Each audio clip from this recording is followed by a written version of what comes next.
إن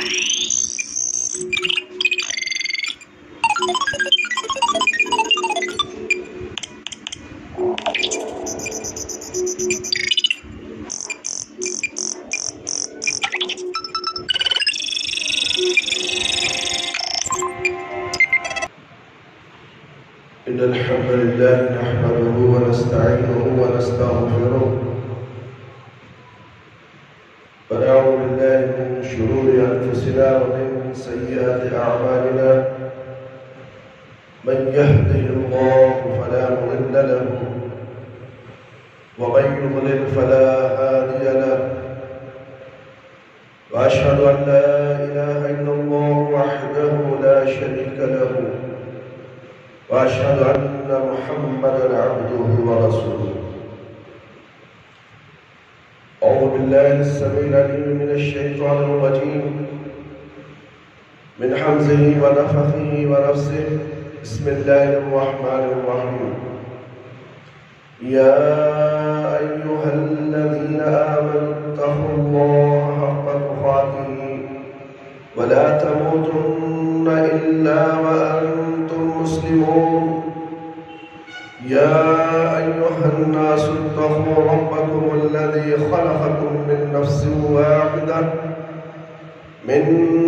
واحدة وخلق منها زوجها وبث منهما رجالا كثيرا ونساء واتقوا الله الذي تساءلون به والأرحام إن الله كان عليكم رقيبا. يا أيها الذين آمنوا اتقوا الله وقولوا قولا سديدا يصلح لكم أعمالكم يغفر لكم ذنوبكم ومن يطع الله ورسوله فقد فاز فوزا عظيما. أما بعد فإن خير الحديث كتاب الله وخير الهدي هدي محمد صلى الله عليه وسلم وشر الأمور محدثاتها وكل محدثة بدعة وكل بدعة ضلالة وكل ضلالة في النار.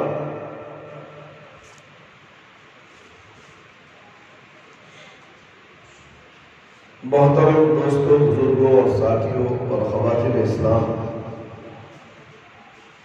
آج یوم الجمعہ یعنی عید المومنین ہے. اللہ نے ہمیں یہ عید میسر فرمائی ہے. پچھلے جمعہ کچھ لوگ تھے، اس جمعہ میں نہیں ہے، اس جمعہ میں ہے، اگلے جمعہ میں ہے یا نہیں، اللہ رب العالمین بہتر جانتے ہیں.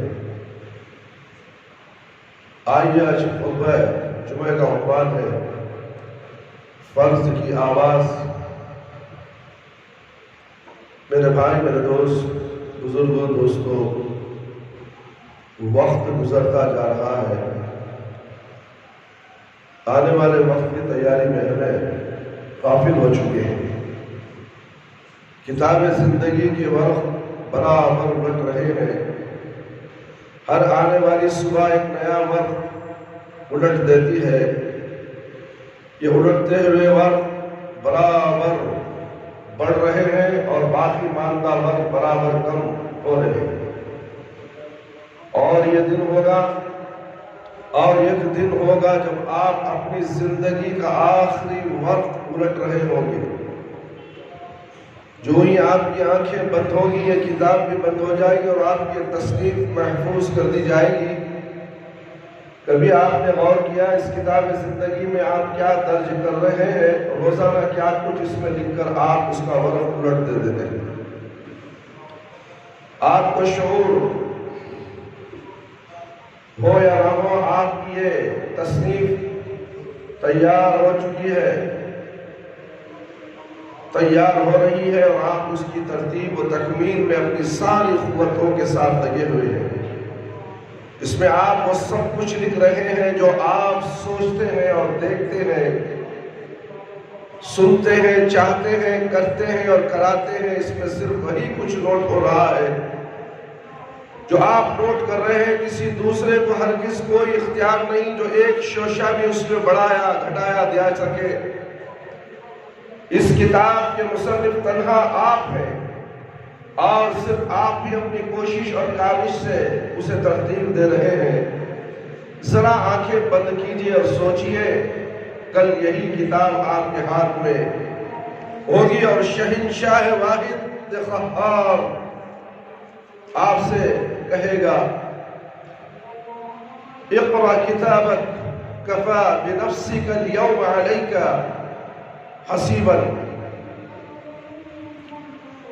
سورۃ الاسراء پڑھ اپنی کتاب زندگی، پڑھ اپنی کتاب زندگی، آج اپنے نامہ اعمال کا جائزہ لینے کے لیے تو خود ہی کافی ہے۔ پھر سوچئے ان خوش نصیبوں کی خوشی کا کیا ٹھکانہ ہوگا جن کا دفتر عمل ان کے دہنے ہاتھ میں دیا جائے گا، اور ان مجرموں پر کیا بیتے گی جن کی کتاب زندگی بائیں ہاتھ میں پکڑائی جائے گی۔ آئیے دیکھیے، آئیے کچھ دیر کے لیے تصور کی آنکھوں سے قرآن کے آئینے میں اس جھنجھوڑنے والے منظر کو دیکھیں۔ یومئذ تعرضون لا تخفى منکم خافیہ فأما من أوتي كتابه بيمينه فيقول هاؤم اقرأ وكتابه إني ظننت أني ملاق حسابية فهو في عيشة راضية في جنة عالية قطوفها دانية كلوا واشربوا هنيئا بما اسلفتم فی الایام الخالیہ۔ سورہ حاقہ آیت نمبر 20 پر 4۔ وہ بھی کیسا دن ہوگا جب تم لوگ پیش کیے جاؤ گے، تمہارا کوئی راز چھپانا رہ جائے گا۔ اس وقت جس کا نامہ اعمال سیدھے ہاتھ میں دیا جائے گا، وہ کہے گا، وہ دیکھو پڑھو میرا نامہ اعمال۔ میں سمجھتا تھا کہ مجھے ضرور اپنا حساب ملنے والا ہے، بس وہ دل پسند عیش میں ہوگا، عام عالی مقام جنت میں جس کے پھلوں کے گچھے جھکے پڑے ہوں گے، ان سے کہا جائے گا مزے سے کھاؤ پیو، اور اپنے ان نیک اعمال کے صلے میں جو تم نے کر گزرے ہو۔ وَأَمَّا أُوتِيَ كِتَابَهُ بِشِمَالِهِ فَيَقُولُ يَا لَيْتَنِي لَمْ أُوتَ كِتَابِيَهْ وَلَمْ أَدْرِ مَا حِسَابِيَهْ يَا لَيْتَهَا كَانَتِ الْخَازِيَةَ مَا أَغْنَى عَنِّي مَالِيَهْ هَلَكَ عَنِّي سُلْطَانِيَهْ خُذُوهُ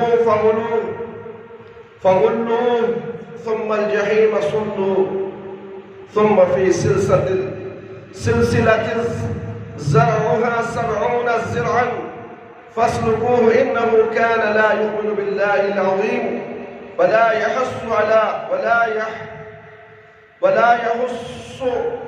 على الطعام المسكين فليس له اليوم ها هنا حميم ولا طعام إلا من غسلين لا يأكله إلا الخاطئون۔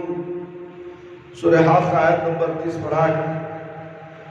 اور جس کا نامہ اعمال اس کے بائیں ہاتھ میں دیا جائے گا، اور کہے گا کاش میرا نامہ اعمال مجھے نہ دیا گیا ہوتا، اور میں نہ جانتا کہ میرا حساب کیا ہے، کاش میری وہی موت جو دنیا میں آئی تھی فیصلہ کن ہوتی، آج میرا مال میرے کچھ کام نہ آیا، میرا سارا اقتدار ختم ہو گیا۔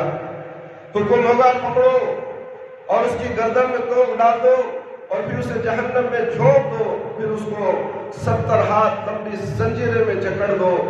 یہ نہ اللہ بزرگ و برتر پر ایمان لاتا تھا، اور نہ مسکین کو کھانا کھلانے کے لیے ابھارتا تھا، لہذا آج نہ یہاں اس کا کوئی یار غمخوار ہے، اور نہ زخموں کے دھون کے سوا اس کے لیے کوئی کھانا، جسے خطا کاروں کے سوا کوئی نہیں کھاتا، جو کہ ان خطا کاروں نے زندگی بھر اسی کے کھانے کی عادت ڈالی تھی۔ کبھی آپ نے غور کیا آپ اپنی کتاب زندگی کس ہاتھ میں لینے کی تیاری کر رہے ہیں؟ دائیں ہاتھ میں یا بائیں ہاتھ میں؟ دائیں ہاتھ میں وہی کتاب دی جائے گی جو اللہ کی نظر میں دائیں ہاتھ کے لائق ہوگی، اور بائیں ہاتھ میں وہی کتاب دی جائے گی جو اللہ کی نظر میں بائیں ہاتھ کے لائق ہوگی۔ سنجیدگی سے سوچنے کی بات ہے میرے بھائی، میرے دوست اور خواتین اسلام۔ آپ شب و روز کی دوڑ دھوپ سے جو کتاب مرتب کر رہے ہیں وہ کس آرزو کے ساتھ کر رہے ہیں، اور اس آرزو میں آپ کس حد تک مخلص ہیں، اس کا جائزہ لینا ہر مسلمان مرد عورت کے لیے فرض ہے میرے بھائی، میرے دوست۔ دنیا چند دن کی ہے، سانسیں چند گھڑی کی ہے، چند لمحے کی ہے، کیا معلوم اگلا لمحہ ہماری موت کا منظر ہمیں خود اپنی آنکھوں سے دیکھنا نہ پڑ جائے۔ کیوں ہم غفلت کی نیند سو رہے ہیں، بیماریوں پر بیماریاں، عذاب پر عذاب، پھر بھی ہمارے ہوش اڑ چکے ہیں، ہمارے ہوش نہیں ہے، ہم ہوش سے بے ہوش ہو چکے ہیں۔ ہمیں آواز، فرض کی آواز ہمیں سنائی نہیں دیتی، مسجدوں سے، میناروں سے مؤذن کی آواز، پورے محلے میں چلچلاتی آواز، رس بولنے والی آواز آتی ہے، مگر کوئی لبیک کہنے والا تیار نہیں۔ ڈر خوف چلا گیا، ڈر خوف آ گیا تو کس پہ آ گیا؟ کرونا کا آ گیا ہے میرے بھائی، میرے دوست۔ اللہ کا ڈر ہوتا تو مسجدیں آباد ہوتی، مسجدوں میں بھی کرونا کا ڈر، کہیں کرونا لگ جائے مسجد میں جائیں گے، اللہ اکبر، کتنا خوف آج امت کے اندر آ گیا ہے۔ یہ تمام چیزیں اپنے بدعمالیوں کی وجہ سے، اپنے کرتوتوں کی وجہ سے آج ہم بھگت رہے ہیں میرے بھائی، میرے دوست۔ بے شک آپ پابندی سے نماز پڑھتے ہیں، روزے رکھتے ہیں، زکوٰۃ کا بھی اہتمام کرتے ہیں، اور استعداد ہو تو حج کو بھی جاتے ہیں۔ آپ اسلامی وضع خطا کے بھی پابند ہیں، حلال و حرام کی تمیز میں بھی نہایت حساس ہے۔ آپ تقویٰ اور طہارت کے لوازم کا بھی التزام کرتے ہیں، اور نوافل، اذکار، صدقہ اور خیرات کا بھی زیادہ سے زیادہ خیال رکھتے ہیں، اس لیے کہ آپ کو اپنے مسلمان ہونے کا احساس ہے۔ یہ احساس ہر مسلمان کبھی بھولتا نہیں ہے، اسے یاد ہوتا ہے کہ میں مسلمان ہوں۔ تو مسلمان کے لیے کیا فرض ہے اسے وہ بھول جاتا ہے، مسلمان کی ذمہ داری کیا ہے وہ اسے بھول جاتا ہے، پریشان ہوگا تو واولے مچاتا ہے کہ ایسا ہو گیا ویسا ہو گیا، مگر اللہ نے جو ذمہ داری ہے مسلمان کو دی ہے، کیا وہ فرض کی آواز پر تم لبیک کہتے ہو؟ اللہ کا شکر ہے کہ اس احساس میں آپ تنہا بھی نہیں ہیں۔ آپ کی طرح شریعت کے احکام و آداب کی اتباع اور پیروی کرنے والے امت میں ہزاروں نہیں، لاکھوں ہیں اور کروڑوں ہیں، ملینوں ہیں۔ اگر میں دعویٰ کروں تو اس کی تردید نہیں کی جا سکتی۔ اپنی عبرتناک پستی کے باوجود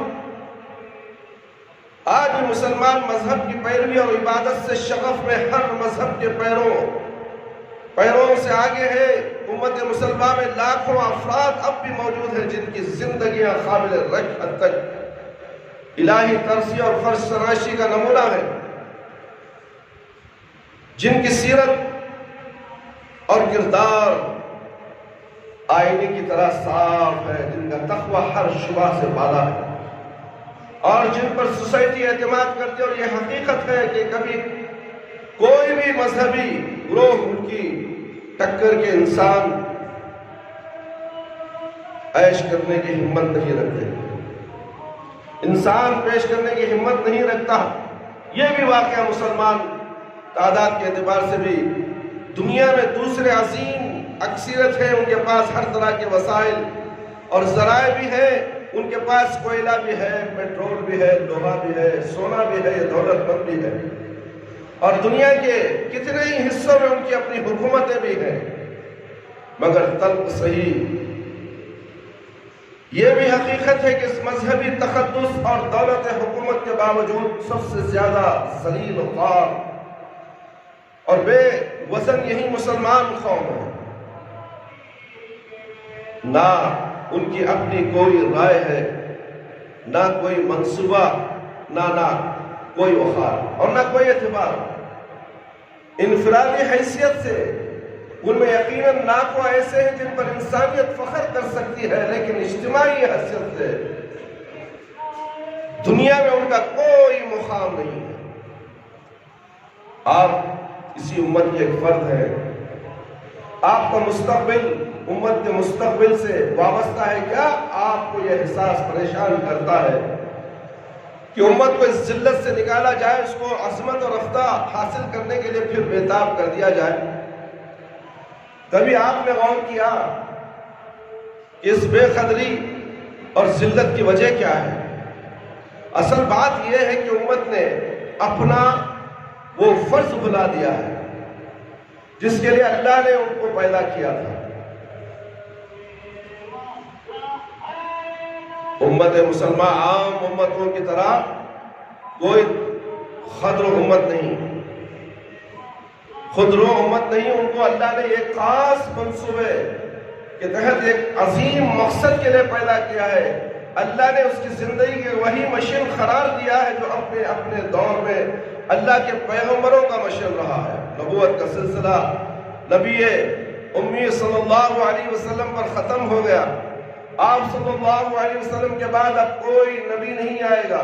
اللہ کے بندوں تک اللہ کا دین پہنچانے کا کام اب رہتی زندگی تک اسی امت کو انجام دینا ہے۔ یہی اس کی زندگی کا مقصد ہے۔ اسی کی خاطر اللہ تعالیٰ نے اسے ایک امت بن کر رہنے کی تاکید کی ہے، ایک امت بن کر رہنے کی تاکید کی ہے میرے بھائی میرے دوست، اور اسی فرض کی ادائیگی سے اس کی تقدیر وابستہ ہے۔ اللہ کا ارشاد ہے وَلَا تَكُن مِّنْ أُمَّةٍ يَدْعُونَ إِلَى الْخَيْرِ، سورۃ العمران آیت نمبر 104۔ تم کو ایک ایسی امت بن کر رہنا ہے، تم کو ایک ایسی امت بن کر رہنا چاہیے جو خیر کی طرف لوگوں کو دعوت دے۔ خیر سے مراد ہر وہ نیکی اور بھلائی ہے جس کو نوع انسانی نے ہمیشہ نیکی اور بھلائی سمجھا ہے، اور اللہ کی وحی نے بھی اس کو نیکی اور بھلائی قرار دیا۔ الخیر سے مراد وہ ساری نیکیاں ہیں جن کے مجموعے کا نام دین ہے، جو ہمیشہ اللہ کے پیغمبر اللہ کے بندوں تک پہنچاتے رہے۔ امت کا کام یہ ہے کہ وہ اللہ کے بندوں کو کسی امتیاز کے بغیر اس دین کی دعوت دے، اور اسی سوز اور تڑپ کے ساتھ دعوت کا کام کرے جس طرح اللہ کے پیغمبروں نے کیا۔ اس لیے وہی مشن اللہ نے اس امت کے سپرد کیا ہے۔ امت کی زندگی میں دعوت دین کے کام کی وہی حیثیت ہے جو انسانی جسم میں دل کی حیثیت ہے۔ انسانی جسم اسی وقت کارآمد ہوتا ہے جب اس کے اندر دھڑکنے والا دل موجود ہو۔ اگر یہ دل دھڑکنا بند کر دے تو پھر انسانی جسم نہیں ہے، مٹی کا ڈھیر ہے۔ اس لیے کہ جسم کو صالح خون پہنچانے والا، اس کو زندہ رکھنے والا دل ہے میرے بھائی میرے دوست۔ ٹھیک یہی حیثیت دعوت دین کی بھی ہے۔ اگر امت یہ کام سرگرمی سے انجام دے رہی ہے، اللہ کے منصوبے اور منشا کے مطابق امت میں اصلاح عناصر کا اضافہ ہو رہا ہے، اور خیر صالح عنصر چھٹ رہا ہے، نیکیاں پنپ رہی ہیں اور برائیاں دم توڑ رہی ہیں، تو امت زندہ ہے۔ اور عظمت و عزت و وقار دین کے کام کا اسے احساس ہی نہ رہے تو وہ زندگی سے محروم ہے، اور مردہ ملت بھلا عزت و عزت کا مقام کیسے پا سکتی ہے؟ اللہ کے نزدیک بھی امت کی تمام تر اہمیت اسی وقت ہے جب وہ اس منصوبے و منصب کے تقاضے پورے کرے جس پر اللہ نے اسے سرفراز فرمایا ہے۔ اگر اس منصب ہی کو فراموش کر دے اور اسے احساس ہی نہ رہے کہ اللہ نے مجھے کس کام کے لیے پیدا کیا ہے، تو پھر اللہ کو اس کی کیا پرواہ کہ قوم اسے پیروں میں روند رہا ہے اور قوم اس کی عزت سے کھیل رہا ہے۔ آپ کے ہاتھ میں بدی ہوئی ایک قیمتی گھڑی یقیناً آپ کی نظر میں ایک نعمت ہے۔ آپ نے اس کو اس لیے اپنے ہاتھ پر جگہ دی ہے کہ آپ کو صحیح وقت بتائے اور آپ اپنے اوقات کو منظم کر کے ٹھیک وقت پر اپنے سارے کام انجام دے سکیں. اگر یہ گھڑی اپنا کام ٹھیک انجام دے تو آپ اسے اپنے ہاتھ کی زینت بنائے رکھے ہیں اور اہتمام کے ساتھ اس کی حفاظت بھی کرتے ہیں، اور آپ کو گوارا نہیں ہوتا کہ اس پر پانی کی ایک بوند پڑے. ساتھ اس کی حفاظت کرتے ہیں، اس کو آپ گوارا نہیں ہوتا کہ اس پر پانی کی ایک بوند پڑے. اس کے نازک شیشے تو ذرا سی ٹھیس لگے یا کسی چیز سے ٹکرائے، لیکن گھڑی کی ساری قدر و منزلت اس کی حفاظت اور دیکھ بھال کا یہ اہتمام اسی وقت تک ہے جب تک وہ صحیح وقت بتاتی ہے. اگر وہ بار بار بند ہونے لگے، کبھی آدھا گھنٹہ تیز ہو جائے، کبھی 1 گھنٹہ سست چلنے لگے، آپ بار بار اس سے دھوکہ کھائے گا. آپ کے پروگرام اس سے متاثر ہونے لگے گے اور وہ مقصد اس سے پورا نہ ہو جس کے خاطر آپ نے اسے اپنے ہاتھ پر جگہ دی. تو کیا آپ یہ برداشت کریں گے کہ پھر بھی وہ آپ کے ہاتھ کی زینت بنی رہے اور آپ اسی طرح اس کی حفاظت کرتے رہیں؟ یقیناً آپ کا فیصلہ یہ ہوگا کہ یہ گھڑی نہیں، چند پرزوں کا ایک مجموعہ ہے. پتل کے چند ٹکڑے ہیں، اس کی مناسب جگہ انسان کا قابل احترام بات نہیں بلکہ کباڑی کی دکان ہے. اور پھر آپ کو اس کی کیا پرواہ کہ کباڑی اس کو کہاں ڈالتا ہے اور اس کو کس بے دردی کے ساتھ کوٹتا اور توڑتا ہے، یا کوئی اس کو بھٹی میں گلاتا ہے اور اس کو کس بے دردی کے ساتھ کوٹتا اور توڑتا ہے، یا کوئی اس کو بھٹی میں گلاتا ہے. اس کے آپ کے نصیب تو بجا طور پر اس کی کچھ قدر و منزلت تھی، اسی بنا پر تھی کہ وہ صحیح وقت بتائے. اس لیے کہ بنانے والے نے اسی لیے بنایا تھا. آپ نے بڑی رقم دے کر اسی لیے خریدا تھا. میرے بھائی، میرے دوست، غور و فکر کرنے کی بات ہے. ہم اپنے آپ کو جائزہ لیں، ہمارا وقت کیسے گزر رہا ہے. کیا بوسیدہ گھڑی کی طرح ہم زندگی گزار تو نہیں دیں گے؟ میرے بھائی غور کرو. اگر تم اپنے آپ کو غور نہیں کرو گے، اپنے گریباں میں منہ جھانک کر نہیں دیکھو گے اور دینداری کا جائزہ نہیں لو گے، تو پھر کیسے تم آگے، تمہاری گاڑی، تمہاری زندگی آگے کیسے بڑھے گی؟ اور اس کے بعد تو موت آنے والی ہے. موت کے بعد کی زندگی کا کیا معاملہ ہے، کیا انجام ہوگا؟ کوئی فکر آپ کو ہے میرے بھائی؟ گھڑی ختم ہو گئی، گھڑی خراب ہو گئی، اسے کباڑی کے پاس ڈال دیے، پھینک دیے. کہیں آپ کی زندگی بھی مرنے کے بعد جہنم کی نظر نہ ہو جائے. اللہ نے امت مسلمان کو اسی لیے پیدا کیا تھا کہ دوسروں تک اللہ کا دین پہنچائے، سوسائٹی میں نیکیوں کا پرچار کرے اور برائیوں کو مٹائے. جب تک وہ اپنے اس فرض کو انجام دیتی رہے گی، اللہ کی نصرت اور حمایت بھی اسے حاصل رہے گی. وہ اس کا محافظ اور نگہبان بھی ہوگا، اس سے عظمت وقار کی بلندیوں سے سرفراز بھی فرمائے گا. لیکن امت اگر اس فرض سے غافل ہو جائے تو پھر نہ اس کی کثرت تعداد سے کوئی فائدہ نہیں پہنچ سکتا. نہ دولت، نہ حکومت اس کے کام آ سکتی ہے، نہ تسبیح و تحلیل اور نوافل و اذکار کی کثرت سے وہ عظمت رفتہ کو پا سکتی ہے، اور نہ یہ انفرادی دینداری اس کو اللہ کے غضب سے بچا سکتی ہے. اگر دنیا میں ہر طرف بگاڑ ہو، اللہ کے بندے اللہ کو بھول کر اپنی منمانی کر رہے ہو اور آپ ان سے بے فکر صرف اپنی فکر میں لگے ہوئے ہو، تو سمجھ لیجئے کہ اللہ کا عذاب بہت قریب ہے، اور پھر اس کی پکڑ سے کوئی مائی کا لال بچ نہیں سکتا. اللہ اکبر. لاکھوں لوگ کرونا کے عذاب سے موت کے منہ میں چلے گئے. میرے بھائی معلوم ہے، ہاتھوں میں موبائل ہے، انٹرنیٹ ہے، روز نیوز دیکھتے ہو، اخبار بھی پڑھتے ہو، مگر ہوش نہیں ہے. مردہ قوم مردہ ہو چکی ہے. اسی لیے اللہ نے عذاب نکالا ہے، عذابوں کے عذاب، بارش کا عذاب، طوفان کا عذاب، گھر ڈوب گئے، بڑے بڑے بلڈنگاں پانی کے اندر چلے گئی. کیا آپ نے ان کو دیکھا نہیں؟ جو اپنے ہاتھوں سے مضبوط بلڈر، جو انجینئر ہوگا بلڈنگ بنانے والا، گارنٹی دیتا ہے 50 سال کی. اللہ اکبر، ایک بارش آئی، طوفان آیا، پانی کے اندر چلے گئے، 50 سال کی گارنٹی.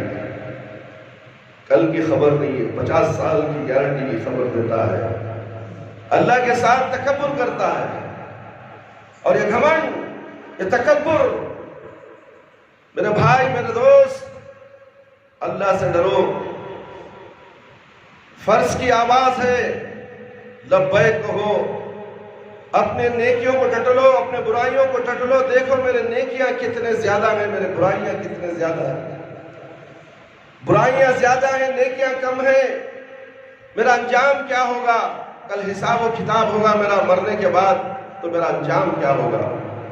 موت تو برحق ہے، کسی حالت میں بھی آئے گی، چاہے وہ کرونا کی ہو، یا طوفان کی ہو، یا سیلاب کی ہو، یا زلزلے کی ہو، یا سڑک کے حادثے کی ہو، یا دل کا دورہ پڑنے سے ہو، یا کینسر کی وجہ سے ہو. نہ جانے کن کن بیماریوں سے تم مر سکتے ہو. تمہیں ہوش نہیں، تمہارے ساتھ تمہاری بیماری ہے، تمہارے جسم میں بیماری ہے. کب وہ جواب دے دے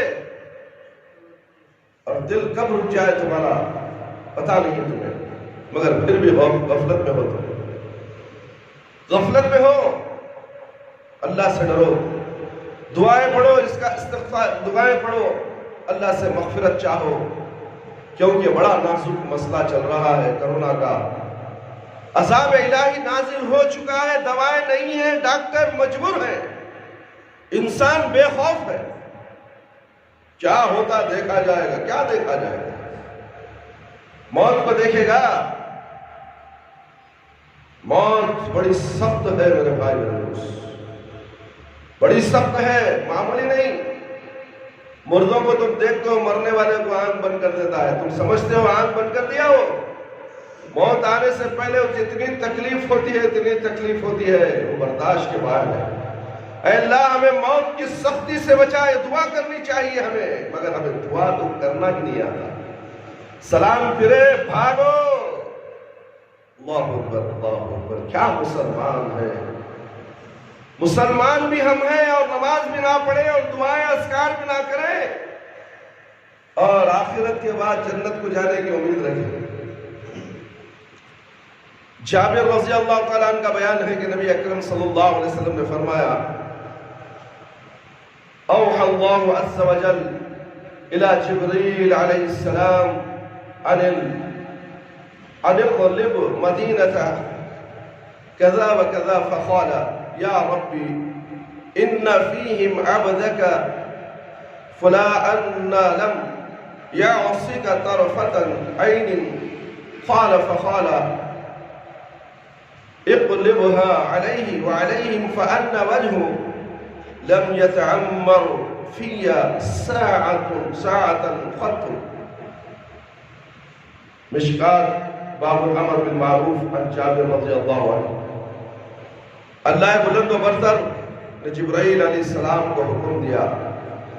ذرا غور سے سنو، یہ حدیث کا ترجمہ میرے بھائی، میرے دوست، ہم سب کے لیے، سارے بنگلور کے لوگوں کے لیے ہے، ساری دنیا کے لوگوں کے لیے ہے. یہ جبرائیل والی حدیث. ہم غفلت میں ہیں، حدیثوں سے چڑ خالی ہو گئے تو حدیثیں بولتا سنو. اولیاء اللہ کے قصے بولتا نہیں، آتا نہیں جس ہے. یہ اولیاء اللہ کے دشمن ہے. اولیاء اللہ تو یہ ہے صحابہ اکرام جن کا ذکر مسجدوں میں نہیں ہوتا، من گھڑت کہانیاں قصے بول کر لوگوں کو بہلا کر بھیج دیا جاتا ہے. تم نماز پڑھو، کوئی بات نہیں، ہم سنبھال لیں گے. تمہارے باپ کا مال سنبھال لو گے تم قیامت کے دن. 1,24,000 پیغمبر خود سنبھال نہیں سکتے تو تم کس کھیت کی مولی ہو. سنو یہ جبرائیل علیہ السلام کی حدیث، اس سے عبرت حاصل کرو. اللہ بلند برتر نے جبرائیل علیہ السلام کو حکم دیا کہ ایسی ایسی بستی کو الٹ دو الٹ دو۔ جبرائیل علیہ السلام نے کہا پروردگار ان میں تو تیرا ایک ایسا نیک بندہ ہے جس نے پلک جھپکنے کی حد تک بھی کبھی تیری نافرمانی نہیں کی ہے۔ اللہ اللہ پروردگار نے کہا ہاں جبرائیل علیہ السلام بستی کو اس پر بھی الٹ دو۔ اللہ اکبر۔ اس نیک آدمی پلک جھپکنے کے برابر بھی اللہ کی نافرمانی نہیں کی، اللہ کی یاد میں مشغول رہا۔ ہمارا اور تمہارا معاملہ کیا ہے؟ کیا ہمارا معاملہ ایسا تھا یا ہے یا رہے گا؟ اللہ نے کیا کہا؟ اس پر بھی بستی کو الٹ دو اور دوسروں پر بھی، اس لیے کہ ان بستیوں میں علی الاعلان میری نافرمانی ہوتی رہی اور اس کے ماتھے پر شکن نہیں آئی۔ اس کے ماتھے پر وہ عبادت گزار بندہ جو تھا برائی دیکھتا تھا، ٹوکتا نہیں تھا، اپنی فکر میں لگا تھا۔ اسی لیے میرے بھائی برائی کو روکو۔ اگر تم اچھے ہیں تمہیں حجت قائم کرو اللہ سے کہ اللہ میں نے روکا ہے ان لوگوں کو، تو اچھی طرح جانتا ہے برائی سے ہم نے روکا، شرک سے ہم نے روکا، سود خوری سے ہم نے روکا، ایک دوسرے کا مال غصب کرنے سے روکا، ناحق ظلم کرنے سے روکا، مگر یہ لوگ مانتے نہیں تھے۔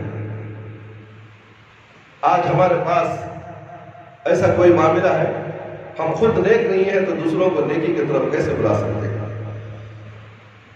یہ حدیث اگر آپ کے اندر کوئی بے تابی پیدا کرے تو اس کی قدر کیجئے، اللہ سے دعا کیجئے کہ اس بے تابی میں اور اضافہ کرے۔ آپ کا فرض آپ کو پکار رہا ہے اور یہی بے تابی آپ کو اپنا فرض ادا کرنے پر آمادہ کر سکتی ہے۔ سکو مجھ کو نہیں درکار آقا، بڑھا دیجئے میری بے تابی دل میں۔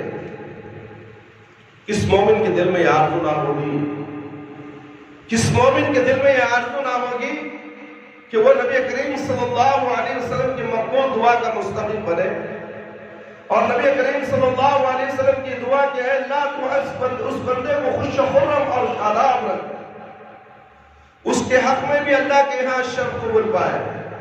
کیسا خوش نصیب ہے وہ بندہ جس کے لیے اللہ کے رسول صلی اللہ علیہ وسلم دعا فرمائے۔ اس بات میں کسے تردد ہو سکتا ہے کہ اللہ کے رسول صلی اللہ علیہ وسلم کی زبان مبارک سے نکلی ہوئی دعا شرف قبول پائے گی؟ اور اللہ اپنے حبیب کی فرمائش ہرگز رد نہ فرمائے گا۔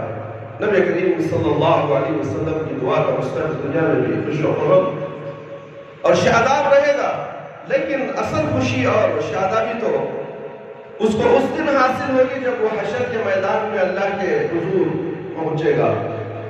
ذرا تصور تو کیجئے میرے بھائی میرے دوست اور خواتین اسلام، اس بندے کی خوش نصیبی کا جو حشر کے میدان میں اس طرح آئے گا کہ اس کا چہرہ مسرت اور کامرانی سے چمک رہا ہوگا، اس کی نگاہیں دیدار الہی میں محروم ہوگی۔ وجوہ یومئذ ناظرۃ الی ربها ناظرہ۔ اس دن بہت سے خوش نصیبوں کے چہرے تر و تازہ اور بار رونق ہوں گے اور اپنے رب کے دیدار میں محروم ہوں گے، جبکہ اسی دن بہت سے بد نصیب وہ بھی ہوں گے جن کے چہرے شرم و ندامت اور گناہوں کی تپش سے جھلسے ہوئے اور ہیبت ناک حد تک سیاہ اور اداس ہوں گے۔ ہیبت ناک گورا آدمی وہاں کالا ہو جاتا ہے، بدکار برکتدار انسان، یا تو لوگ معلوم ہے ہمارا بچہ کتنا گورا پیدا ہوا، پھر انہیں گورا ہوگا تو اس سے ایک تکبر آ جاتی ہے، وہ معلوم کرنا تکبر، گھمنڈ، فخر، گھر کے اندر ایک کیچڑ بیٹا گورا پیدا ہوا، انہیں ہزار غلطیاں کرے معاف، نماز نہیں پڑھے معاف، قرآن نہیں پڑھے معاف، انگریزی کے دھیڑی پڑھی پڑھ لے، کیا اچھا پڑھ رہا ہے جی بچہ، ڈانس کر لے اینوئل شو کے اندر، سلمان خان، سور خان، نہ جانے کتنے کمینے خان مسلمانوں کا نام بدنام کر کر فلم انڈسٹری کے اندر ہے، ان کی نقل کرنے والی یہ ناہنجر اولاد۔ اللہ اکبر، اللہ اکبر۔ کیا ایسے لوگوں کا انجام کیا ہوگا قیامت کے دن؟ کبھی غور کیا تم؟ اپنے گورے بچوں کے ماں باپ، تم کو بھی اس کے ساتھ جہنم میں چلنا پڑے گا، کیونکہ تم نے ہی تو بیچن ڈھیل دی تھی، اس کی کمر کسی نہیں تم نے۔ گورا ہونے کی وجہ سے، شیطانوں کی پالن چھوڑنے کی وجہ سے، یہودی کٹنگ، یہ یہودیوں کی کٹنگ آج مسلمان چھوڑ گئے۔ عمران خان چھوڑیا، سلمان خان چھوڑیا، خبیث خان چھوڑیا، لوفر خان چھوڑیا، کیا خوب دکھ رہا ہے، چمبار کی طرح دکھ رہا ہے انہیں، اور تم بھی اسی طرح دکھتے ہو۔ یہ کیا اسلام طرز عمل ہے؟ کیا اسلام یہی سبق سکھاتا ہے؟ اپنے آپ کو بدلو۔ اگر تم اپنے آپ کو نہیں بدلو گے تو اللہ تعالیٰ تمہیں جہنم میں ڈال کے سڑا دے گا، جلا دے گا، کون سا بنا دے گا۔ میرے بھائی، اپنے گھروں کا جائزہ لو، دیکھو ہمارے گھروں میں اولاد ہماری فرما بردار ہے یا نہیں؟ اور ہم تم اسے اچھے کپڑے بھی دیتے ہو، کھانا بھی دیتے ہو، پانی بھی دیتے ہو، نافرمان اولاد کو تو اللہ پسند نہیں کرتا، اس کی عبادتیں قبول نہیں ہوتی۔ ماں باپ کا نافرمان، اللہ کا نافرمان دوزخی ہے، چاہے وہ اچھے کپڑے پہن لے، اچھا کام کرے، آفیسر بن جائے، لوگوں میں نام ہو اس کا، مگر باپ کے دل سے اس کے لیے بدوا ہی نکلتی ہے، آہ نکلتی ہے، تو ایسا شخص کبھی دنیا میں بھی ترقی نہیں اور آخرت میں بھی اس کے لیے انجام میں جہنم ہے۔ تو ہمیں اپنے آپ کو دیکھنا چاہیے، اپنے بچوں کی طرف دیکھنا چاہیے، اپنی اولاد کی طرف دیکھنا چاہیے کہ ہمارے گھر کے اندر اولاد ہماری بات سنتی ہے یا نہیں، کیا اللہ کی نافرمانیوں میں مبتلا ہے یا نہیں۔ دیکھو تو صحیح، اللہ نے موقع دیا ہے، کرونا کا موقع آیا ہے عبرت حاصل کرنے کے لیے۔ یہ بیماری ایسے نہیں آئی، ڈاکٹر بے بس ہو چکے ہیں، تو سمجھنا چاہیے کہ اللہ کی طرف سے عذاب ہے۔ یہ عذاب کسی کو بھی پکڑ سکتا ہے، کبھی بھی پکڑ سکتا ہے، ڈھونڈ رہا ہے نافرمانوں کو۔ اگر بچ گئے، توبہ استغفار کر لیے، اللہ کی نظر میں پسندیدہ لوگ ہو جائیں گے، تو پھر موت آئے گی تو سیدھا انشاءاللہ جنت ہو جائے گی، اگر اس میں موت آ گئی وبائی بیماری میں۔ اگر نہیں، اللہ نے تمہیں چھوڑ دیا ہے تو اور گناہ کرنے کے لیے چھوڑ دیا ہے، اور گناہوں میں اضافہ ہو جائے گا، اور اضافہ بڑھتا ہی رہے گا۔ اللہ نے تمہیں عبرت کے لیے جو مقام دیا تھا، اس مقام کو تم نے نہیں پہچانا، تم واپس اللہ کی طرف لوٹ کر نہیں آئے، اللہ کے رسول صلی اللہ علیہ وسلم کی اطاعت و فرما برداری نہیں کی، دنیا والوں کے پیچھے لگے رہے، دنیا کے سب سے بڑا آدمی، ساری دنیا کا بڑا، اگر اللہ کا نافرمان ہے تو اس سے محبت مت کرو، اس سے نفرت کرتے رہو، دل میں نفرت کرو۔ اگر زبان سے تم نہیں کہہ سکتے تو دل میں تو کر سکتے ہو، یہ تمہارا ایمان کا آخری درجہ ہے۔ اگر وہ بھی نہیں کرے تو تم بھی اسی کی طرح ہو جاؤ گے۔ جو دنیا کا ظالم، مسلمانوں کا دشمن، دنیا میں تن تناتے پھر رہا ہے، مسلمانوں کی تو کوئی حیثیت نہیں اس دنیا کے اندر، ساری دنیا کے یہود و نصارہ مسلمانوں پر ٹوٹ پڑ رہے ہیں، اور مسلمان بے بس ہو چکا ہے، اس لیے کہ مسلمان اللہ کا نافرمان ہے، اللہ کی فرما برداری نہیں، اللہ اور اللہ کے رسول سے محبت ہے ہی نہیں، دنیا کے بنائے ہوئے لوگوں سے محبت، دنیا کے مولوی ملا مفتیوں سے محبت، وہ جو بھی بولے لے لو، الحمدللہ لے لو، کیسے لے لو؟ تحقیق کا ایک سانچہ اللہ نے دیا ہے تمہیں، قرآن اور حدیث، جو بھی ملا مولوی تمہیں کہے تو فوراً دیکھو اس سانچے کے اندر اس میں کہ یہ بات صحیح ہے یا نہیں، اگر صحیح ہے تو قابل قبول، اگر نہیں ہے تو اسے رد کر دو، تمہیں کوئی گناہ نہیں۔ اگر تم ملا مولوی کی بات لے لو گے، اللہ اور اللہ کے رسول کی بات چھوڑ دو گے تو تمہیں گناہ ہوگا، تمہیں نافرمان ہو جاؤ۔ اتنا بڑا مقام اللہ اور اللہ کے رسول کا، ہم اسے پہچانتے ہی نہیں۔ میرے بھائی میرے دوست، جبکہ اسی دن بہت سے بد نصیب ہوں گے جن کے چہرے شرم و ندامت اور گناہوں کی تپش سے جھلسے ہوئے ہیبت ناک حد تک سیاہ اور اداس ہوں گے۔ وَوُجُوهٌ يَوْمَئِذٍ بَاسِرَةٌ تَظُنُّ أَن يَفْعَلَ بِهَا فَاقِرَةٌ۔ سورۃ القیامہ آیت نمبر 20/4۔ اور بہت سے بد نصیبوں کے چہرے اداس اور بے رونق ہوں گے اس آفت کے اندیشے سے جو ان پر آن پڑی ہے، جو آن پڑنے والی ہے۔ ذرا اپنے دل کو ٹٹولیے کہ آپ کے دل میں یہ تڑپ نہیں کہ آپ بھی اپنے رسول اللہ صلی اللہ علیہ وسلم کی اس دعا کے مستحق بنیں گے۔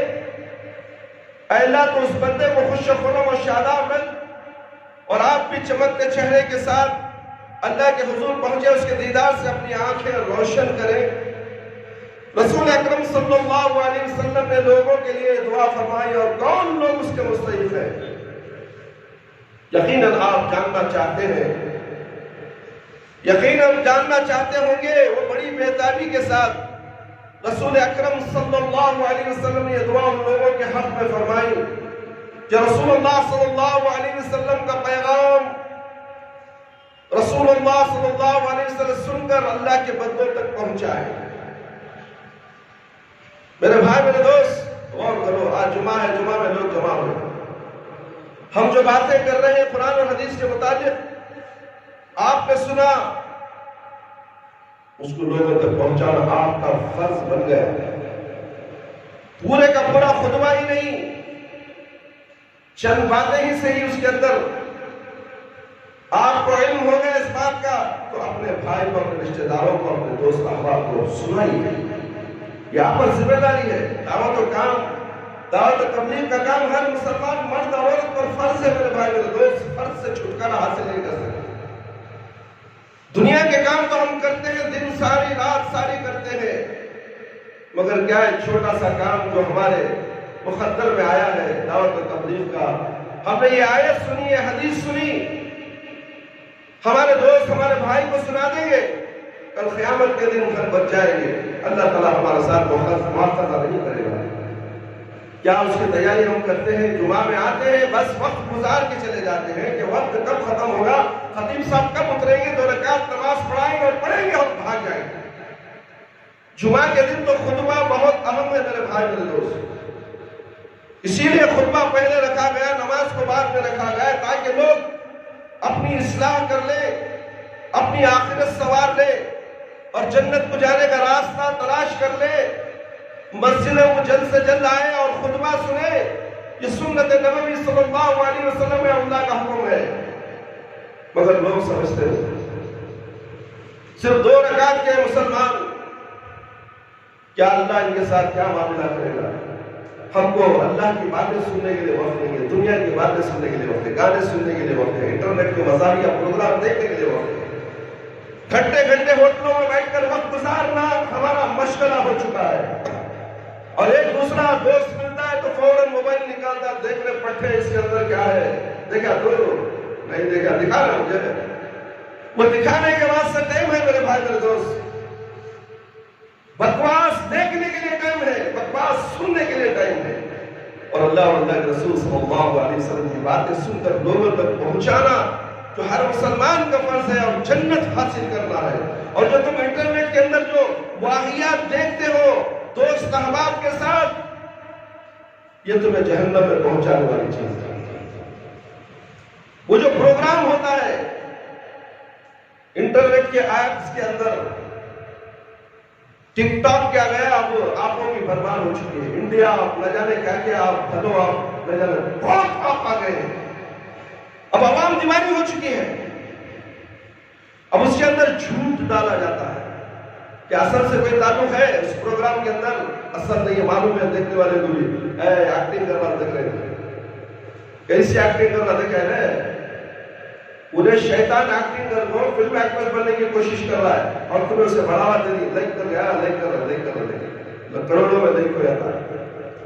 انہیں روٹے کمانے تھا، تمہیں کیا ٹھیکریاں ہاتھ میں ملنے والی، تمہیں تو انٹرنیٹ کے پیسے دینا ہے اور اسے بڑھاوا دینا ہے اور وہ بہت بڑا انسان بن جائے گا، بہت بڑا شیطان بن جائے گا. بنانے والے شیطان خود دیکھنے والے ہیں. میرے بھائی میرے دوست، ان پروگرام میں ہم اب وقت لگاتے ہیں کہ جمعہ کے دن وقت سے پہلے آؤ گے تو تمہیں فائدہ ہے میرے بھائی مسجد کے اندر. یہ جمعہ، پچھلی جمعہ میں عید آئی تھی، قربانی کی عید آئی تھی، کتنے لوگ قربانی دیے، بے بس ہو چکے تھے کرونا کی وجہ سے، مالدار پورے روڈ پر آ گئے، مڈل طبقہ بھی روڈ پہ آیا، غریب تو مارے گیا. میرے بھائی میرے دوست، قربانی بہت سے لوگوں نے نہیں کی، 90% قربانی نہیں ہوئی، 10% قربانی ہوئی. اور میرے رب العالمین تو ہر جمعہ کو اونٹ کی قربانی کا ثواب تمہیں دے رہے ہیں، گائے کا ثواب، بکری کا ثواب. یہ ثواب کی ضرورت نہیں تمہیں، یہ ہر جمعہ تمہیں مل رہا ہے. دینے والا تو سال میں ایک بار دیتا ہے، مگر ہر جمعہ کو تمہیں اونٹ کا ثواب مل رہا ہے. یہ بڑا ثواب نہیں؟ بقرعید تک کتنے اونٹ آپ نے قربان کر دیے، کبھی حساب لگایا؟ نہیں. فائدہ کتنا ہو رہا ہے، نقصان کتنا ہو رہا ہے کاروبار میں، وہ حساب بہترین لگاتے ہیں. ان پڑھ جاہل بھی لگاتا ہے، پڑھا لکھا بھی لگاتا ہے، ہر ایک جنا لکھتا ہے، حساب کرتا ہے کہ آج کاروبار میں کتنا فائدہ ہوا، کتنا نقصان ہوا. مگر جمعہ کے دن جو تمہارا نقصان ہو رہا ہے، دیکھو کتنے لوگ قربانی نہیں دے سکتے. کاش کہ وہ لوگ جمعہ میں حاضر ہوتے، ان کا ثواب حاصل کر لیتے. بقرعید عید میں قربانی دینے کا موقع نہیں ہوا، کوئی غم نہیں ہوتا، کیونکہ ہر جمعہ کو اونٹ کا ثواب کو پہلے آتا ہے، اس کے بعد والے کو گائے کا ثواب. یہ ثواب ہے اللہ تعالیٰ بانٹ رہے ہیں. جو اللہ تعالیٰ کی طرف سے تمہیں ثواب مل رہا ہے وہ لینے کے لیے تیار نہیں ہو. جمعہ کی اہمیت نہیں مانو. جمعہ کا بہت بڑا اہمیت ہے میرے بھائی میرے دوست. کاروبار کو بند رکھنے کا حکم ہے. نماز پڑھ کے کاروبار کھولو، نماز پڑھ کر دکانیں کھولو، فجر سے تیاری کرو جمعہ کے دن کی نماز کی. وقت سے پہلے مسجد پہ جاؤ، نہا دھو کر غسل کر کر اچھے کپڑے پہن کر. آج جمعہ ہے، عید المومنین ہے. ہر جمعہ کو عید المومنین کہا گیا ہے. سب سے بڑی عید ہے یہ بقرعید، عید رمضان سے اور بقرعید سے بھی بڑی عید جمعہ کی عید. اس کا کوئی احترام نہیں ہے میرے بھائی، تو پھر ہم مسلمان کیسے ہیں؟ میرے بھائی میرے دوست، باتیں بہت ہیں میرے بھائی میرے دوست، سمجھانے کے لیے وقت کی کمی ہے. رسول اللہ صلی اللہ علیہ وسلم یہ دعا ان لوگوں کے حق میں فرمائے جو رسول اللہ صلی اللہ علیہ وسلم کا پیغام رسول اللہ صلی اللہ علیہ وسلم سے سن کر اللہ کے بندوں تک پہنچائے اور دعوت و تبلیغ کا کام کرے.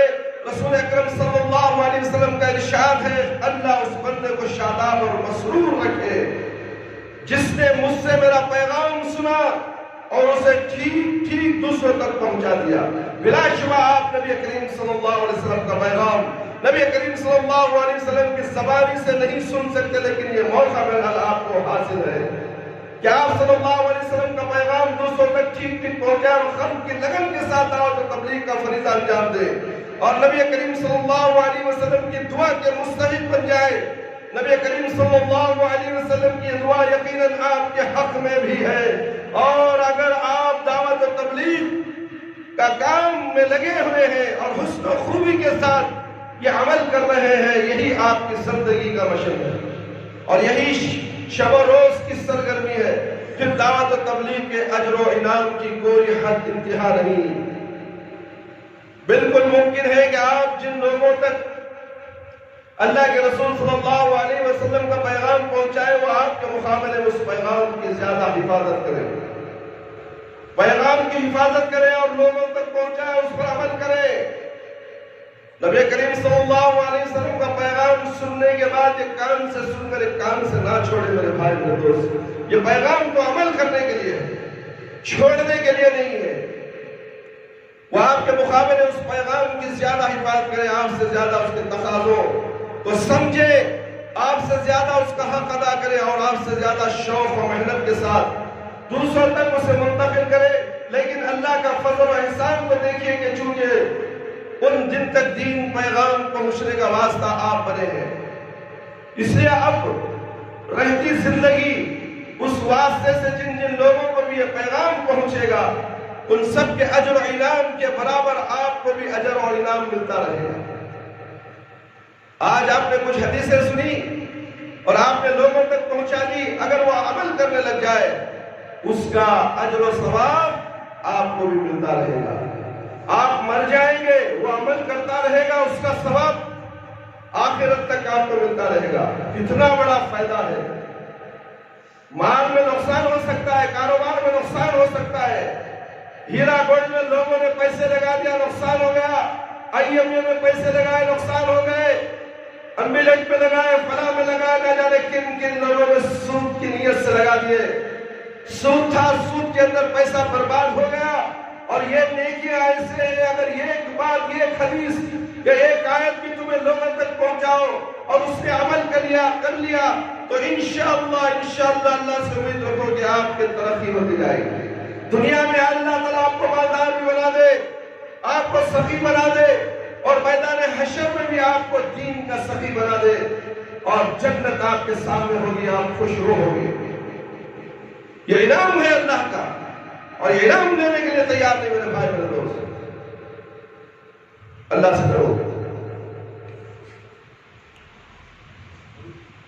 آپ سے زیادہ اس کے تقاضوں کو سمجھے، آپ سے زیادہ اس کا حق ادا کرے، آپ سے زیادہ شوق و محنت کے ساتھ دوسروں تک اسے منتقل کرے۔ لیکن اللہ کا فضل و احسان دیکھیے، چونکہ ان تک دین کا پیغام پہنچانے کا واسطہ بنے، اس لیے اب رہتی زندگی تک اس واسطے سے جن لوگوں کو بھی یہ پیغام پہنچے گا ان سب کے اجر و انعام کے برابر آپ کو اجر و انعام ملتا رہے گا۔ آپ کے ساتھ بھی اللہ تعالیٰ یہ بے پناہ فضل و کرم فرمائے گا، اور لوگوں کے اجر و انعام میں بھی کوئی کمی نہ کرے گا۔ البتہ دعوت و تبلیغ کا فریضہ انجام دیتے وقت یہ بنیادی بات ضرور پیش نظر رکھنی چاہیے کہ نبی کریم صلی اللہ علیہ وسلم کی دعا کے مستحق صرف وہی لوگ ہوں گے جو ٹھیک آپ صلی اللہ علیہ وسلم کی دعوت کو منتقل کریں گے۔ آپ صلی اللہ علیہ وسلم سے سننے والوں نے جس طرح آپ صلی اللہ علیہ وسلم سے سنا، جس طرح سمجھا اور جس طرح اپنے بات کی امت کو پہنچایا، ٹھیک اسی طرح آپ بھی دوسروں تک وہ دعوت پہنچائیں۔ اس میں آپ کو نہ کسی کمی کی اجازت ہے، نہ کسی اضافے کا اختیار ہے۔ اگر آپ اسی آرزو کے ساتھ دعوت دین کا کام کر رہے ہیں کہ نبی کریم صلی اللہ علیہ وسلم کی دعا کے مستحق بنے، اللہ کا دیدار آپ کو نصیب ہو اور قیامت کے دن آپ کامیاب اور شادمان اللہ کے حضور پہنچے، تو آپ نے نہ کسی ملامت کرنے والے کی ملامت کی پرواہ کرے، نہ کسی لالچ سے مرعوب ہو، نہ کسی قوت سے خوف کھائے، اور نہ کسی آزمائش سے ہراساں ہو۔ ہر آنے والی آفت کا مردانہ وار مقابلہ کرے اور اللہ کا دین بے کم و کاس ٹھیک اللہ کے بندوں تک پہنچائے، اور اس تمنا کے ساتھ یہ سب کچھ کرے۔ نبی کریم صلی اللہ علیہ وسلم کی دعا آپ کے حق میں مقبول ہو، دنیا میں بھی آپ کو کامیاب و شادمان ہو، اور کل قیامت کے روز بھی آپ کا چہرہ مسرت اور کامرانی سے دمک رہا ہو۔ نبی کریم صلی اللہ علیہ وسلم کا ارشاد گرامی ہے، بات بول کر اپنی بات ختم کر دوں گا۔ ابو داؤد اور ترمذی کی روایت ہے میرے بھائی میرے دوست، نفع اللہ امرک اسمع منا شیئا فبلغك ما سمع ورب مبلغ او اغنى لها من سامع۔ اللہ اس بندے کو مسرور اور شاداب رکھے، اللہ اس بندے کو خوش مسرور شاداب رکھے جس نے مجھ سے کچھ سنا۔ یہ نبی کا پیغام میں آپ تک پہنچا رہا ہوں میرے بھائی میرے دوست۔ دیکھیں گے لوگ کیسے اس پر عمل کرتے ہیں، کہاں تک اپنے آپ کو مسرور اور شاداب ہونے کی کوشش کرتے ہیں، دنیا میں بھی اور آخرت میں بھی۔ یہ جو باتیں ہیں دنیا سے زیادہ آخرت کی ہے، آخرت کی فکر کرو، موت تمہارے سر منڈلا رہی ہے، آج ہماری تو کل ان کی باری، کل ان کی تو آج ہماری باری۔ موت تو کسی کو نہیں چھوڑے گی، موت بلاخے۔ موت سے محبت کرو، موت سے ڈرو مت، موت تمہیں چھوڑنے والی نہیں۔ کرونا احتیاط کرو، مگر کرونا سے ڈر کر گھر میں چھپ کے بیٹھو مت میرے بھائی میرے دوست۔ کاموں کاج کو تو کرنا ہی ہے، ضرورت کے لیے جانا ہی ہے۔ باہر جاؤ، بھیڑ میں جاؤ تو ماسک لگا کر ہی جاؤ، تاکہ دوسرے کی وبا تمہیں نہ ہو سکے۔ مگر اللہ کے گھروں کو سے محفوظ، اس سے دور رکھو۔ یہ اللہ کا گھر ہے، اللہ رب العالمین کے یہاں ہم آتے ہیں، سر بسجود ہوتے ہیں، اللہ ہمیں دیکھ رہا ہے، ہم اللہ کو دیکھتے ہیں۔ جب ہمارا شہرائی چھپ جائے تو ہماری نشاندہی کہاں سے ہوگی؟ کہاں سے ہوگی ہماری نشاندہی؟ میرے بھائی، یہ سب باتیں ہیں، سمجھنے کی ہے، عقیدے کی ہے اور اللہ سے محبت کی ہے۔ ہم جتنا ڈریں گے اتنا مریں گے۔ جو ڈر گیا سمجھو مر گیا۔ سمجھ کر آئے، یہ مشہور کہاوت ہے، جو ڈر گیا سمجھو مر گیا۔ یہ پیغام ہے میرے بھائی میرے دوست، مسرور اور شاداب ہونے کی دنیا اور آخرت میں۔ کس نے کہا؟ میں نے، مولوی نے، خطیب نے نہیں، اللہ کے رسول صلی اللہ علیہ وسلم۔ ساری دنیا کے خطیب، ساری دنیا کے عالم، ساری دنیا کے امام، ہم تو انہیں امام مانتے ہیں جنہیں اللہ نے امام بنایا۔ اللہ نے جسے امام بنایا اس امام کی پیروی کرو۔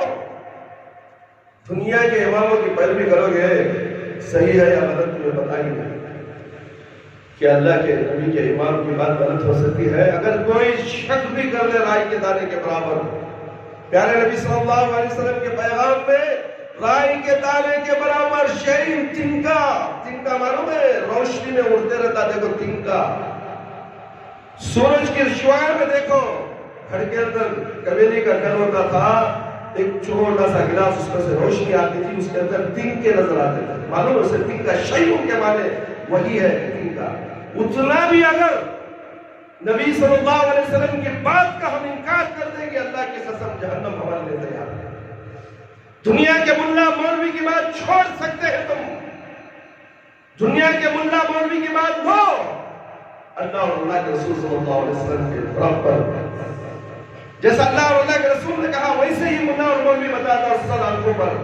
اگر بات ٹکرا رہی ہے اسے چھوڑ دو میرے بھائی میرے دوست، کوئی غم نہیں، کوئی گناہ نہیں تمہیں، مگر اللہ اور اللہ کے رسول کی بات چھوڑ دو گے تو تمہیں گناہ عظیم ہوگا، کبیرہ گناہوں میں تم مبتلا ہوگے، یہاں تک کہ دنیا میں تم رہو گے اسلام سے خارج ہو جاؤ گے، اور موت مرو گے تو بے ایمان ہو کر مرو گے۔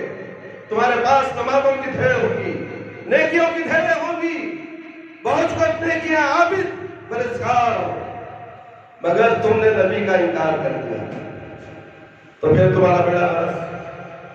ساری دنیا ناراض ہو جائے میرے بھائی میرے دوست، اللہ ناراض ہو جائے، ساری دنیا ناراض ہو جائے، ساری دنیا کے باتوں کو رد کیا جا سکتا ہے، نبی کریم صلی اللہ علیہ وسلم کی باتوں کو رد نہیں کیا جا سکتا۔ ہم مذاق میں لے لیتے ہیں، بخاری کو گالیاں دیا جاتا ہے، معلوم بخاری کا بخار آ گیا، ایسے چل رہے بخاری کون نہیں کھائیے، مجھے کہہ رہا معلوم۔ یاد رکھو، قرآن کے بعد سب سے معتبر کتاب، بھولے بھالے مسلمانوں، تمہیں علم نہیں ہے، بے علم کی طرح کوئی زبان دین کے بارے میں غلط بھی مت نکالو، کفر میں چلے جاؤ گے، تمہیں معلوم نہیں ہوگا میں کفر میں ہوں، موت آنے کے بعد معلوم ہوگا تم کفر میں چلے گئے۔ قرآن کے بعد سب سے معتبر کتاب بخاری اور مسلم ہے، اسے کان کھول کر اور دل میں بٹھا لو، کبھی بھی اس کے خلاف بولنے مت جاؤ۔ بخاری کی بات، مسلم کی بات، ترمذی، ابن ماجہ، ابن خزیمہ، نہ جانے بہت سے احادیث، صحیح احادیث ہیں، اگر ان کا ذکر کیا جائے تمہیں سمجھ میں نہیں آ رہا ہے، حدیث پڑھنے والوں کے ساتھ جاؤ، بیٹھو، معلوم کر لو کیا یہ صحیح ہے، یا ہم عمل کریں یا نہ کریں۔ ملا مولوی کی بات سن کر عمل کرنے کی کوشش مت کرو. اگر غلط ہے تو غلط ہی ہے, اگر وہ صحیح بول رہے ہیں تو تصدیق کر دیا کرو, تاکہ تمہارا ایمان مضبوط رہے, تمہارا خاتمہ بالخیر پر ہو. ہماری پوری محنت پوری خاتمہ بالخیر پر ہونا چاہیے. ہماری زندگی دنیا کی زندگی آخرت کے لیے ہونا چاہیے. آخرت کی زندگی ہمیشہ ہمیشہ کی زندگی ہے, وہ موت نہیں آئے گی, یہاں ہوتا ہے. وہاں یا تو جہنم میں جلنا پڑے گا یا تو جنت میں آرام سے رہنا پڑے گا. اس آرام کے لیے یہاں محنت کرنی ہے. یہ کانٹوں کا سیج ہے, یہ کانٹوں کا سیج ہے میرے بھائی. حدیثوں پر چلنے کے لیے کانٹوں کی سیج پر چل کر جانا پڑے گا. یہ نہیں کرنا, وہ نہیں کرنا, وہ کرے تو ایسا ہوتا, وہ کر. ارے کام کی حدیث چھوڑو لیجیے. یہی تو آزمائش ہے, یہی تو مشکل اوقات ہے دنیا کے اندر. آزمائش پر آزمائش. اللہ جسے پسند کرتا اللہ تعالیٰ اس پر آزمائشوں کی بوچھاڑ لگا دیتا ہے, مصیبتوں کے پہاڑ ڈال دیتا ہے اس کے اوپر, مخروص بنا دیتا ہے, قرضدار بنا دیتا ہے. دیکھیں گے بندے کی زبان سے, اس کے دل سے کیا آواز نکلتی ہے. یہ آزمانا چاہتا ہے. اگر وہ آزمائش میں اتر گیا ہیرا بن جاتا ہے, چمکتا ہوا پورا ہیرا. میرے بھائی ترمذی اور ابو داؤد کی حدیث ہے, اللہ اس بندے کو مسرور و شاداب رکھے جس نے مجھ سے کچھ سنا اور پھر اس کو ٹھیک اسی طرح دوسروں تک پہنچایا جس طرح مجھ سے سنا. بہت سے وہ لوگ جن تک واسطوں سے بات پہنچی ہے, واسطوں سے ان سے بہت سے زیادہ اس پیغام کی حفاظت کرتے ہیں جو براہ راست سننے والے ہوتے ہیں. میرے بھائی آپ یہاں براہ راست سنیے. آپ دوسروں کو سناؤ گے تو واسطہ ہو جائے گا. تو جتنے واسطے لگیں گے اور لوگ عمل کریں گے, پورا ثواب براہ راست سننے والا, وہ پیغام پہنچانے والے ہیں. آپ کیا براہ راست سننے کے مستحق بن گئے نہیں بن گئے؟ اب انشاءاللہ اللہ سے توکل کیجئے کہ اللہ تعالیٰ ہمیں دعوت و تبلیغ کا کام کرنے کے لیے اللہ تعالیٰ نے جو زندگی ہمیں دی ہے اللہ کی راہ میں ہمیں قربان کر دیں. تھوڑا سا وقت ہی اللہ کے واسطے نکالیں, خود عمل کریں, اپنے گھر والوں کو سنائیں. سب سے پہلے تبلیغ کہاں سے کرنا ہے معلوم؟ اپنے گھر سے. اس کے بعد بازو پڑوس والوں سے, بازار میں دوست احباب کے ساتھ. اس کے بعد دوسرا کام ہے آپ اپنے کام میں مشغول رہو. کام کی حالت میں, تجارت کی حالت میں, نوکری کی حالت میں بھی آپ دعوت کا کام کر سکتے ہیں. ایسا نہیں ہے کہ 3 دن کے لیے چلے جاؤ, 40 دن کے لیے چلے جاؤ, 2 بچوں کو گھر میں چھوڑو. ایسا معاملہ نہیں ہے. جہاں بھی رہو تم حلال روزی کماتے ہو, 1 روپیہ وہ دیکھے وہ شمار. وہ 1 روپیہ کما کر کہاں خرچ کرتے ہو؟ اپنے والدین کے اوپر, اپنے بیوی بچوں کے اوپر. وہ بھی تبلیغی ہے میرے بھائی, وہ بھی نیکی کا کام ہے. اس لیے حلال کماؤ, حرام سے بچو. اللہ تعالیٰ سے دعا ہے کہ اللہ تعالیٰ مجھے اور آپ تمام کو تمام قرآن اور حدیث کی باتیں سن کر اس پر زیادہ سے زیادہ ہم سب کو عمل کرنے کی اللہ ہمیں توفیق عطا فرمائے. اللہ تعالیٰ ہمارے گناہوں کی مغفرت فرما دے. اے اللہ ہم سب کو 5 وقتہ نمازی بنا دے, وقت پر نماز پڑھنے والا بنا دے. ہماری نمازوں میں خشوع اور خضوع عطا فرما, شرک سے بچا لے, بدعت سے بچا لے. اللہ ہمیں صراط مستقیم پر چلا دے. اے اللہ کرونا کی بیماری زور و شور سے پھیل رہی ہے, لوگ پریشان حال ہیں, ساری دنیا بے بس ہو چکی ہے. اے اللہ صرف تیری امید پر بھروسے میں بیٹھے ہیں. اے اللہ ہماری ہمارے امیدوں کو پورا کر دے. اے اللہ ہمیں اس بیماری سے نجات دلا دے میرے پروردگار. اے اللہ اس بیماری کو جلد سے جلد ختم کر دے. اے اللہ راحت کی سانس لینے والا بنا دے. اے اللہ سکون اور ایمان کے ساتھ رہنے والا بنا دے. اے اللہ اس کی دواؤں کا انتظام فرما دے تاکہ لوگ سکون سے رہ سکیں کہ چلو دوا تو آ گئی. میرے پروردگار کو رحم فرما. سارے بندے ہیں, کچھ بندے نافرمان بھی ہیں مگر فرما بردار بندے بھی ہیں. اے اللہ ان کی دعا سن لے, ان کی لاج رکھ لے میرے پروردگار. اے اللہ ساری دنیا میں اس بیماری کا خاتمہ فرما. اے اللہ ہمیں ہمارے بیوی بچوں کو صحت و عافیت عطا فرما. اے اللہ ہمیں اور ہمارے اہل محلہ کو اے اللہ صحت و عافیت عطا فرما. اس بیماری سے دور رکھ میرے پروردگار. اے اللہ جس کا حق بیماری کا جس کا ہے, کرونا جس پر آنا ہے وہ تو آ کر ہی رہے گا. اگر موت حرف آئے گا, اگر موت نہیں ہے تو اے اللہ اس بیماری کی اذیت سے بچا لے, اس مصیبت سے بچا لے. جو اس کے ساتھ گزرتی ہے میرے پروردگار۔ اے اللہ تو صحت و عافیت عطا فرما، اے اللہ قبر کے عذاب سے بچا لے میرے پروردگار، قبر کی سختی سے بچا لے، موت کی سختی سے بچا لے میرے پروردگار۔ اے اللہ قبر کی اندھیری کوٹری کے اندر جو سوال و جواب ہونے والے ہیں میرے پروردگار، اس جوابوں کو ہمارے لیے بالکل آسان فرما دے۔ اے اللہ میدان حشر میں رسوائی سے بچا لے۔ اے اللہ ہمیں موت دے تو ایمان کی حالت میں موت دے، جب ہماری روح ہمارے جسم سے نکلے اے اللہ ہماری زبان پر کلمہ لا الہ الا اللہ محمد الرسول اللہ جاری رہے۔ ربنا آتنا فی الدنیا حسنة وفی الآخرة حسنة وقنا عذاب النار۔ ربنا ظلمنا أنفسنا وإن لم تغفر لنا وترحمنا لنكونن من الخاسرين۔ ربنا تقبل منا إنك أنت السميع العليم وتب علينا إنك أنت التواب الرحيم۔ سبحان ربك رب العزة عما يصفون وسلام على المرسلين والحمد لله رب العالمين۔ يا حي يا قيوم برحمتك